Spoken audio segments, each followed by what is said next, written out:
Boswell'S Galloping Farmers, Episode 1, The Fear of Fear.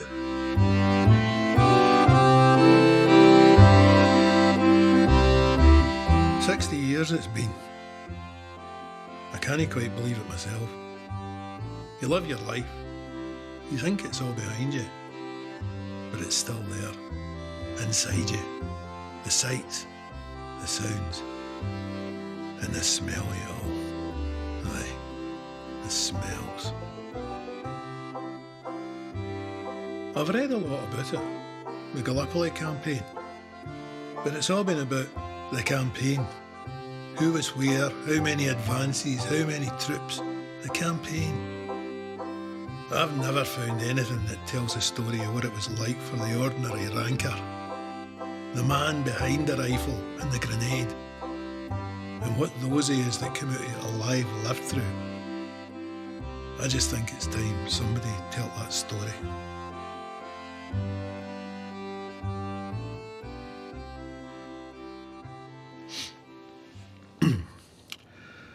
I'm Alexander Barclay, known to my friends and I suppose most other people as well as Sandy. I was born and brought up in Crossroads in Ayrshire, on my father's farm. And of course, I was a farmer's laddie. I went to Crossroads public school, but the farm was where I liked to be. I got to be pretty good at the farming. It was in the blood, I suppose. I was a pretty good horseman, and even if I says it that shouldn't, I was very good at the ploughing. I won a lot of the ploughing competitions in our local areas of Loudon and Galston. I was also a member of our local Ayrshire Yeomanry, a cavalry regiment of the reserve army. I was set for a life in the farm. But the outbreak of war changed all that. Our regiment, known as Boswell'S Galloping Farmers, since most of us were farmers or from farming stock, was called into full-time service. And in the August of 1915, we were at the budding camp up near Forfar in Angus, and that's where the story of our part in the Great War really began. We'd been training up in Budden for a good few months now, working together in small and larger groups as a cavalry regiment. We were in our final training when we and our horses were getting trained to use shock action. This was really sudden, fast, heavy cavalry charges against the enemy. Out of the blue, we were told to pack up and head to Ansmuir Camp near Cooper and Fife to prepare for training for immediate dispatch overseas as dismounted yeomen. Dismounted? We were a cavalry regiment, had been training in mounted warfare for months, and now, just as we were going to be posted out to the action, we were to have our horses taken out from under us and become fit soldiers overnight. We couldn't see the sense in any of this. How could the powers that be no have thought of this sooner? Or better still, not at all. But they were our orders, and we trusted that the high heegians kent what they were about. What else could we do but get on with it? So we set about it with our usual goodwill, singing all the burn songs we knew and a few of the old psalms on the marches to keep our spirits up. Pack up your troubles in your old kid bag and smile, smile, smile, while you're the Lucifer to light your fag. Smile, boys, that's the style. What's the use of worrying? It never was worthwhile. So pack up your troubles in your old kid bag and smile. We got 2 days short leave when we got to Ansmuir, and then we were back into the training, but a very different kind of training than what we'd spent the last months doing. Training in trench warfare, which we knew nothing at all about. We soon learned though.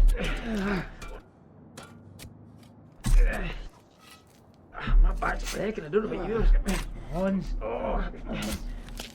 The work was constant, day and night, digging trenches and traverses to limit shell damage to the positions and to ourselves. How much are we doing? How much digging do you want, for God's sake? It was hard training, even for us farmers who were well used to that sort of hard work. But as I've often heard say, nothing brings men together more than sweating hard together. And we all did. Officers and men all mucked in. And we learned hard and we learned fast. Then, one afternoon, I mind the whole regiment was paraded. They'd marked out a circle in the parade ground about 30 yards away, and each man was instructed to chuck a half brick into it, like a cricketer bowling at a wicket. After everyone had a few goes, Squadron Sergeant Major Timpson told 80 us to take one pace forward. Well done, Barclay. I was called out along with troopers Ferguson and Robb for our own B troop, and 5 others for the other 3 troops of B Squadron. We were standing easy as Sergeant Major Timpson went along the line, writing our names down.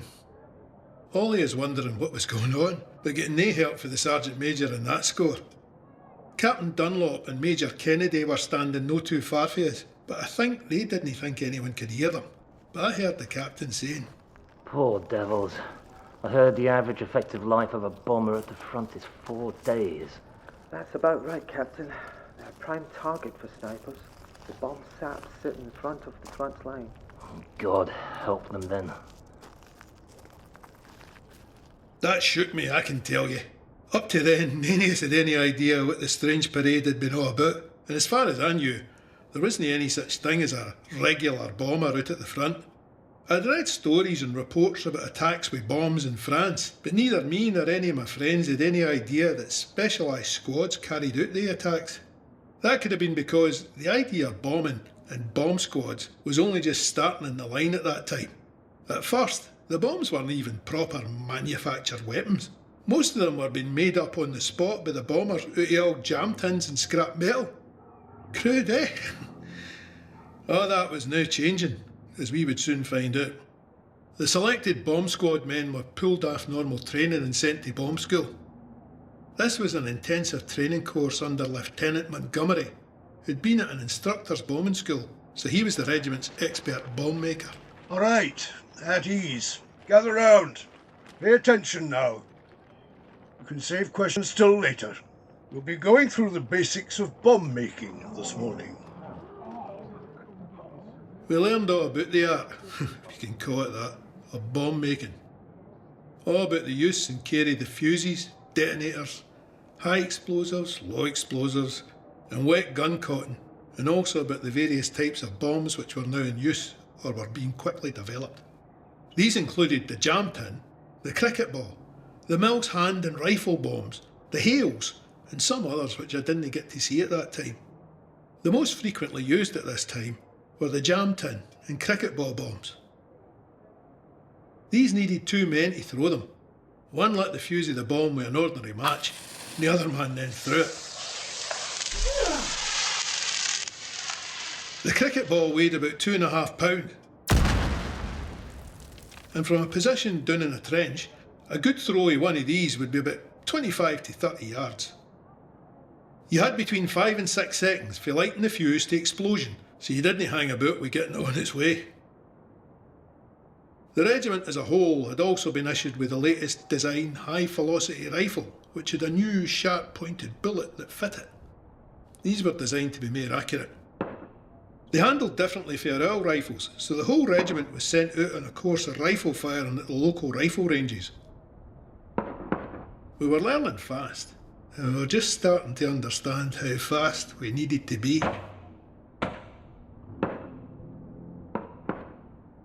So the next day, we were out training as usual, rifle range most of the day. I grew up on a farm, so I was already a pretty good shot with a rifle.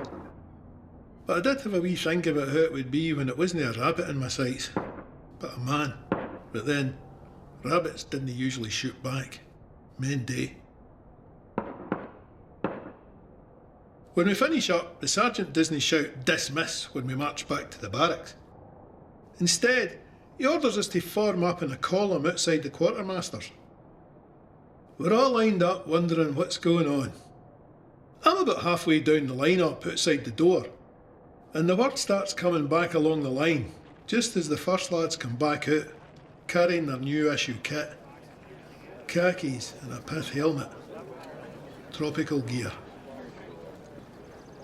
The chatter in the line dies down and stops as wee Alex Johnson walks back along it, carrying his pile of kit with a pith helmet sitting at the top of it. The same realisation and thought hitting everyone as they see him. Gallipoli.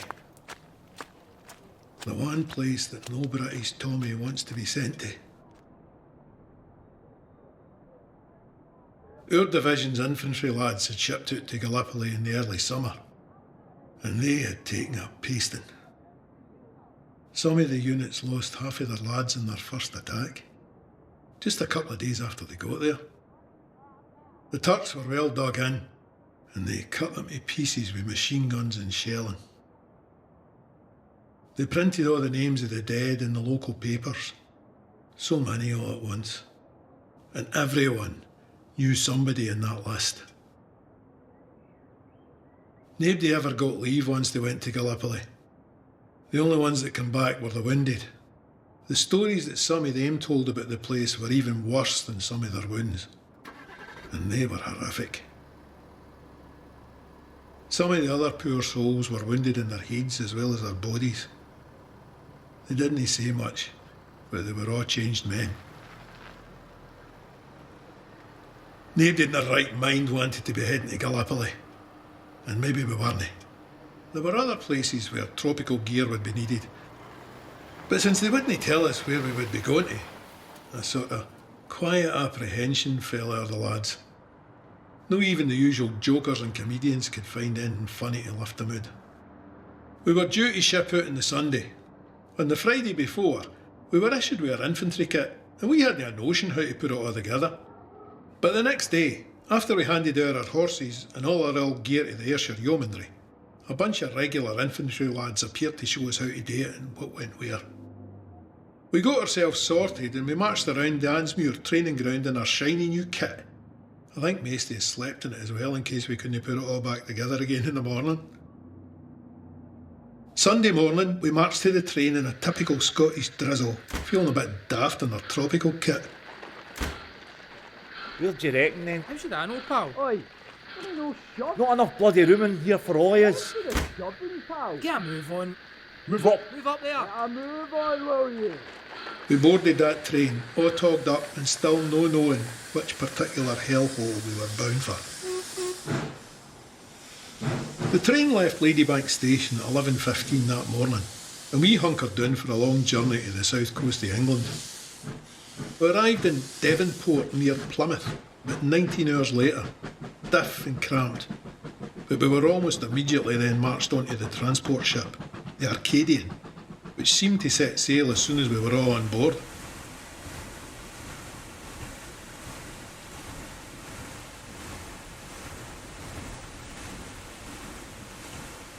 Next morning, we found ourselves out of sight of land and sailing southwest in the Bay of Biscay, escorted by 2 destroyers.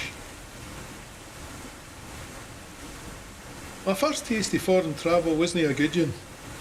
I'd never been out at sea on a ship like this before, and in the rough seas both myself and a good few of the rest of the squadron were as sick as dogs. It was typical of the army that for our first breakfast aboard a pitching and rolling ship, we were given a ladle full of killed curry and rice. I couldn't even look at it, never mind eat it, and I gladly and jealously handed it to one of my fellows. What's up?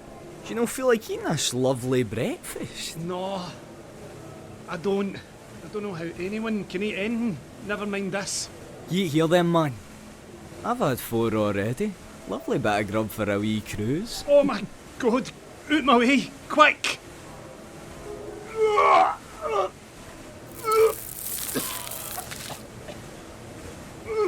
Military schedules carried on. There was a parade on deck every morning, which immediately consisted of 3 ranks rather than the usual one. 1 rank standing, 1 sitting, and the 3rd rank sprawled lying flat on the deck. Fortunately, in my case, I managed to graduate from the lying downers to the standing uppers by the time we passed through the Straits of Gibraltar. Having got my sea legs, I was then no one bit pleased to find that our daily food ration for the time we were on the ship was 3/4 of a pound of bread. I would gladly attain that kill curry and rice then. As well as the parades and firing off the ship's 4.5 machine gun positions, The regimental doctor taught us first aid, and our bombing training also continued with lectures and practices. We thought we were getting quite good at it, as well as more work in trench fighting. Even with all this, we still didn't know for sure where we were going, till one of the officers finally confirmed it. Gallipoli. Were we expecting it? Maybe a lot of us had suspected it, but to hear the word was still a shock. We'd all heard the rumours about that campaign, and we had seen the lists and the returning wounded for ourselves. We reached the Allied base of Mudros on an island called Lemnos in the eastern Mediterranean. 24 hours later, we were on the move again. If we'd thought that the Arcadian was a squeeze, we had even more joy in store when we were transshipped to an old ship called the Partridge. Seems like this had been used to take cattle from Glasgow to Belfast before the war broke out. Its previous residents had certainly left their mark behind. We stood in full marching order and packed in like herring in a barrel for 4 hours before we finally landed on W Beach, Gallipoli, just before midnight on the 11th of October 1915.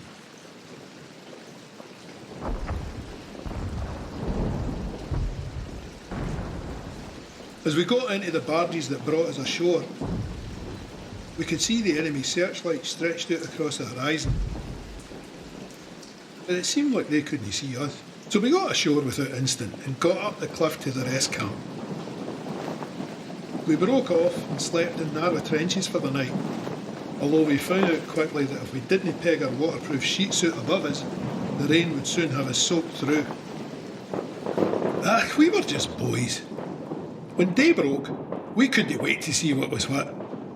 We were in a flattish bowl of muddy ground. You could see the odd ruined village and scrubby trees with a tall mountain in the background. Some of the boys started playing football. Man on! Here! Pass it, man! Sick!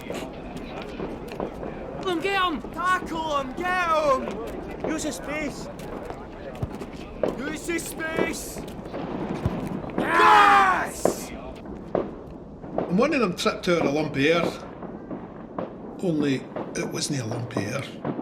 Good lord. Oh, lads! Come and see Askimir. What is it? What you got? Some poor soul's fat. Just stacking up at the ground. Oh, that's horrible, that. I wonder if it's one of ours or one of theirs. I don't mind that. I wonder if it's still attached to the rest of them. We'll have a wee look. Oh, you shower of idiots. Get under cover, the ducks will see you. You're going to get us all shelled again, you clowns. Get out of there. We were.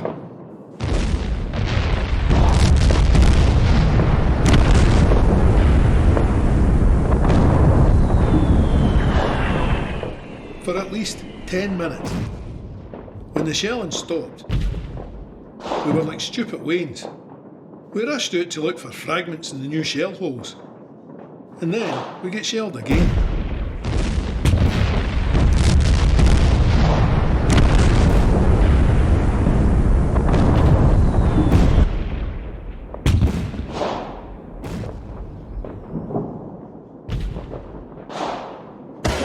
Turned out we were in full view of the Turkish observation posts.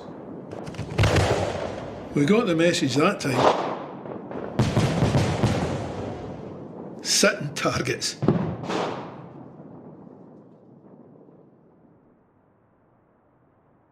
After a few days at the rest camp, Lieutenant Montgomery called us together and told us that we were going to be split up into our troops and sent up to join the various sections of 155 Brigade to get to know the ropes, as he put it. Eddie Mackay said that at least we'd be with other Scottish lads. Seeing as the 155 is made up with Royal Fusiliers and Cosbys. We set out for the front trenches under cover of darkness that night. It took us a good few hours of slogging through mud and trenches in the dark, mostly in silence after the first few lads that we passed told us to keep it quiet, because the Turkish snipers would aim at any sounds they heard.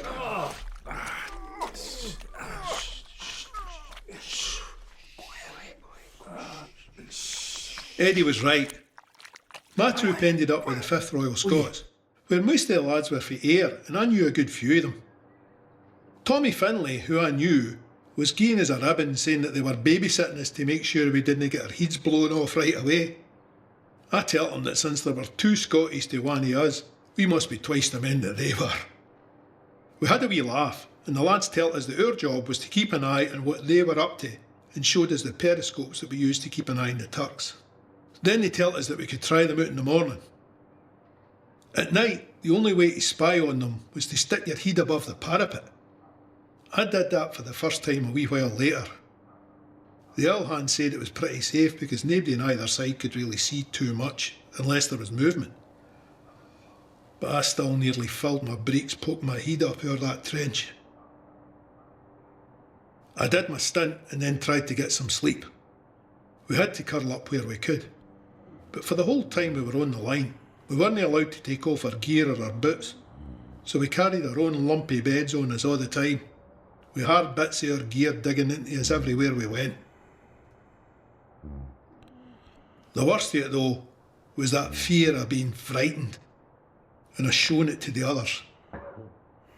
I didn't know how I'd react under fire, under pressure, and what I'd do if we were ordered over the top. The Turkish trenches were only about 40 to 60 yards away from us. I'd watched Jimmy McAnally score a goal for that far out at the last year's show. And here we were now, all of us trying to kill each other less than half a football field away from each other. In the morning, I got a chance to have a look through the periscope across no man's land to the Turkish trenches. I was trying to focus across a field of mud, wire and bodies. Damn! When the periscope whipped in my hand, it gave me a hard belt across the face. I pulled it down and saw a Turkish sniper had put a bullet in it about an inch below the top mirror. The boys had told us not to stick it up too far and to move it very slowly. I must have got it wrong, and it's a good job that sniper wasn't too accurate. If he'd hit the mirror, I would have had a shower of shattered glass in my eyes. I made sure I followed instructions exactly after that. After that close one, the rest of the day wasn't going too badly.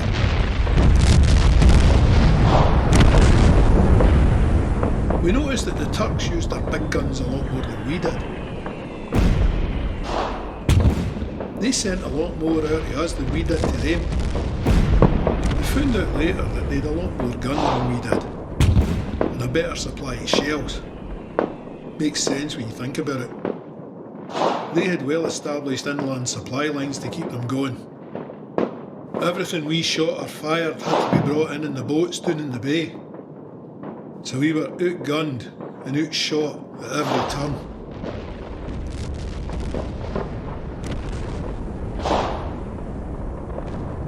We'd just finished our dinner when, without any warning, a French demoiselle mortar party in the support trench right behind us opened up and lobbed about 6 well-aimed bombs down into the Turks, and then scarpered as quickly as they could.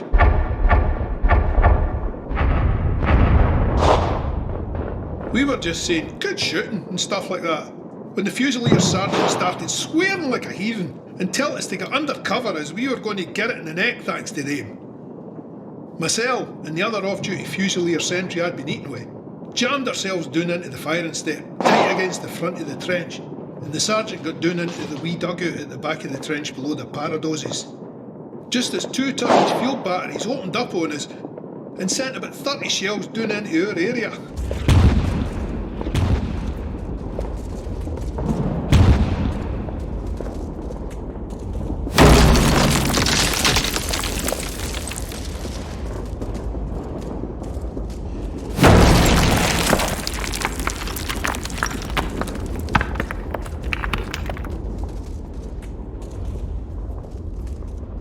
A shell exploded in the parapet about 2 yards away from us and flew in the front of the trench. I was blinded for a bit with the dust and coughing and spluttering, but I wasn't hurt. When I cleared my eyes, I saw that the whole trench was blocked up with earth, sandbags and bits of gear. I also saw my dining companion running like a hare in the direction of the next bay. Without thinking, I started to follow him. Then I remembered the sergeant. The trench had come in right opposite where his dugout had been. I went straight back and pulled the sandbags, rubble and earth out of the way and hauled him out, coughing and still swearing loudly, but unhurt. He was raging that a yeoman had pulled him out of the mess, but that his own men had shot off and left him to it. He didn't half lay into them when they all met up again. The worst part of all that was that one of the shells had made a direct hit on the trench privy. The foul smell that hung around the place for days after that was disgusting. If the Turks had been able to target all the trench privies, we wouldn't have stood a chance. Our troop officer, Captain Corbett, came round after the shelling to check that we were all right. He was carrying his dinner plate in one hand and holding his nose with the other. I don't think he enjoyed his supper that night.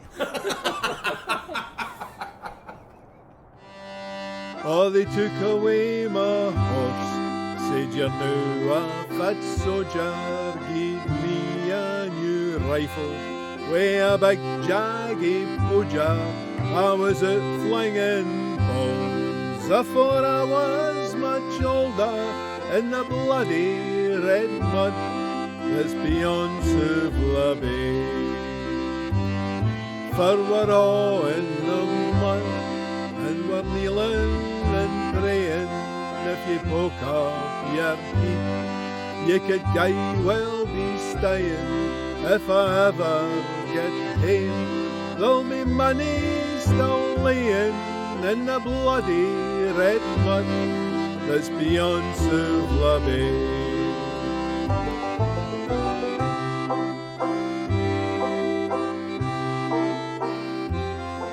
In Boswell'S Galloping Farmers, Sandy Barclay was played by Martin Gallagher and young Sandy by Lorenzo Navani. Mark Coleman was Lieutenant Montgomery.